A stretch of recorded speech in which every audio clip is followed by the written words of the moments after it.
You think we're gonna beat all these games? Nope. Backlog boys. No, probably not.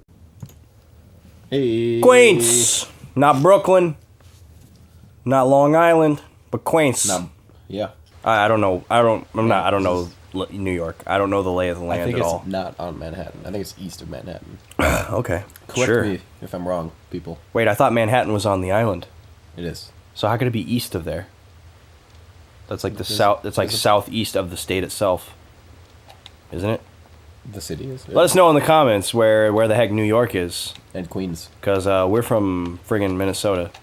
Look at this place, man. This is it. This is gonna be our next thing. Oh, we're gonna build here. Yeah, we're gonna build this city. We're gonna build a castle town. We're gonna rebuild Queens. Rudy Giuliani, coming in here. What This- a name drop. This is a pretty cool area. I like this. We got the little canal going down the middle, little boardwalk, you It's know, actually Venice. little We're in river walk Venice. with the trees. Yeah. This is cool. I like it. A lot of space. Yeah, a lot of well, space. looks like- but it's more organized than the forest. You know, You got that like was an kind of annoying. aqueduct. Oh, look at this, man. We got like a water line out there. Shipyard.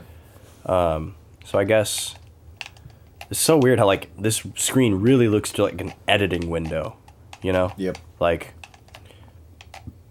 is this the dungeon entrance over here? This looks like it's gonna lead to the So is it gonna be like a cityscape inside here? You think? the dungeon, Yeah. or inside here? In the dungeon.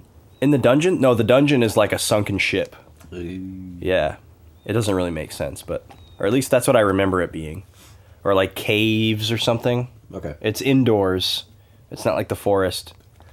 We'll find out today on The Boys. Tell us about those pickles. Oh man, this story is good. It's a dude. It's awful, but it's good. Yeah. So Is it a story about you or is it about? it's a story about my family. Okay. One side of my family. Oh my goodness! He thought he was all alone in the world. That's a pretty terrifying thought. Rando. I sell goods. You're okay. Wait a second. To who? This guy thought he was the only guy in the whole world, Maybe but he sells- and he decided to be a salesman. Maybe he sells to the Jawas. So you are Loops. I have heard about your fruity qualities. We don't have to stand around here talking. Why don't we go over to my shop? I'll show you my wares. That wasn't even a question. It was like, Yeah. why don't we go over to my Yeah. shop? Very, Follow me. very Everyone subversive. hits on loops. Dude, it's a fact. So this table is a bit large for two, don't you think? So they brought. Okay, so he knows about the Dark Genie. Is this guy like intellectual? Blood-sucking scum of the earth. Even back then, damn. I didn't think he was actually gonna say damn, but it worked out. Yeah. Like, So we're you looking. definitely said that before. Yeah, yeah. We're looking for the moon orb. Okay. Oh, Pickle story. So, my grandfather, Donald Colden, Okay. he fought in World War II. Cool. He was on As the. did both of mine. He stormed the beach at Normandy. Oh, mine did not. Not Omaha Beach. That was like the worst of them all, where so many people got massacred. One of them was like Utah, right? Yeah, I think it was. Utah? I think it was Utah Really? Beach. Okay. So it was bad. It wasn't quite Saving Private Ryan bad, but D-Day like is still bad. most of the people in his company died. Okay, that's crazy. Pretty crazy. And the wallet that he had in his jacket, that's my wallet. I got that wallet. Really, that's really cool. So yeah, I get to carry that wallet around every day. That's like my memory of him. It's pretty cool. The Shipwreck, that's the name of the dungeon. So anyways, my grandfather fought in World War II. Cool. And when he died, we buried him in a specific cemetery. with military people. Or something. Yeah, there was some military flair to it, but not really. He didn't talk about the war at all after he came back. He wanted to like move on with his life. Yeah. He didn't like let it be everything about him, which is really cool. I like that. You know, like I think veterans should be proud, but like, you know, when you see that like 70-year-old guy who just clearly wears his Vietnam jacket and hat every single day and like talks about it all the time, it's like, hey man, you know, it kind of sucks that just became you. I guess that's the tragedy of war. But anyway, total tangent there. Excuse me. So Pickles. Pickles. So after my grandfather died and had been buried in that cemetery for quite some time, the cemetery decided to hold this event that was like a special memorial service for all of the families with people buried in that cemetery that were veterans from the armed forces. So they had like a little sermon or whatever, and this guy got up and talked, and then at the end of it, there was like a prayer, and then he read off the entire list of names of all the people in the that were buried there that had served in the armed forces. And so he's doing this prayer, and it's very somber, and it's dead silent, and there's like a couple hundred people in this room just kind of bowing their heads and being respectful together. And then, at the end of the prayer, he said, "And we would like to remember." And then he listed this list of like 100 or so people, that were all in the cemetery, And my last name ends with C, so it came up, fairly towards the beginning, and our family's all sitting together, and we all kind of like squeezed everyone's hands as they said his name, and it was a nice little moment. Yeah.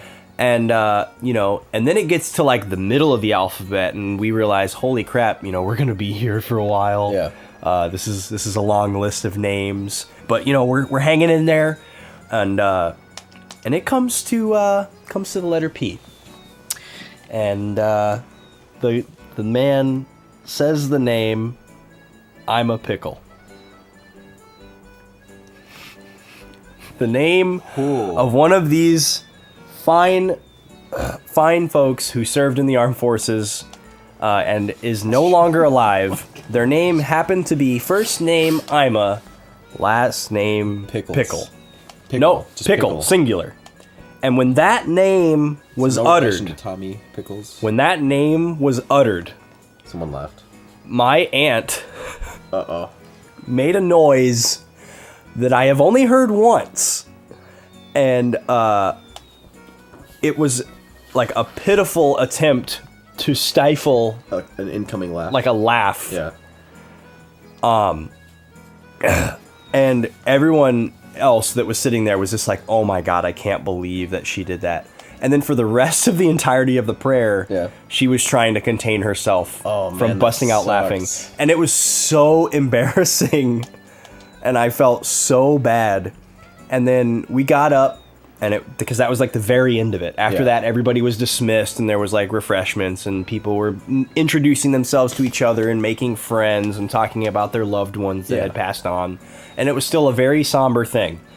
And this guy comes up to our family, standing in a group together, and he was pissed off. He was livid. His face was red. His veins were popping out. He was breathing heavily before he even got up to us, and he let my aunt have it. He chewed her out like, "How dare you? Like, this is such a needed to be respected thing, and I can't believe you would do this, and like, why are you here? This is despicable." And we all just stood there, like, nobody said anything to rebuke this guy because he was absolutely right. Yeah. And then finally, he kind of just like ran out of things to say because we weren't responding at all. So we just let him have his platform, So eventually he just made his peace and just kind of stormed off. And after like 3 seconds of silence, my uncle goes, "That was Dave Pickle." Really? Or like as a joke? As a joke. Okay. Like, all right. And we were just like, "Oh my God, we got to get out of here." Time to leave. Yeah. Oh, cool. So this guy sells us stuff. So yeah, that's my pickle story. Every once in a while, I'm a Pickle comes up in conversation, and my Aunt Deb just starts cracking up, and we all get pretty embarrassed. That's rough though, because sometimes like you really can't control that laugh if like something triggers it. Like it was less of a laugh and more of just like a scream. Like we're all just laying there like this, and then all of a sudden she's like, "Ah!" And like just cut through the silence. Like it. That's rough. Like I'm sure everybody in that room heard it, hated her at that moment. She was the person whose phone rang during Star Wars, or something. Like during the symphony, So I guess we're just gonna go to the next dungeon. Let's just get right to it. This is the shipwreck right here. We're gonna ride in the submarine. Who by the way, I don't know if you caught it, but the name of the submarine is Turtle. All right. And this guy's gonna take us down to the shipwreck. So Majora's Mask. So Turtle. pretty much. All right. Yeah. Of course, this game came out like the same year as Majora's Mask. For PS2? Yeah, man. Or like the year after. Wait. Yeah, dude. No, because Majora's Mask was super late. there was a couple years after that N64 was still going, though. Oh, sure. I mean, there's always an overlap period. Was PS2 that early? PS2 came out in 2000, Wow. if I remember Okay. correctly. Maybe 2001, but I think 2001 was the year that I got it. Okay. Or wait, no.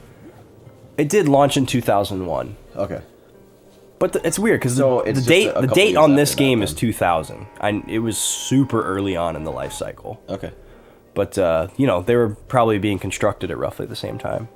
Wow. So tomorrow on The Boys, we're gonna tear right into this dungeon because why not, right? Why not? Why not?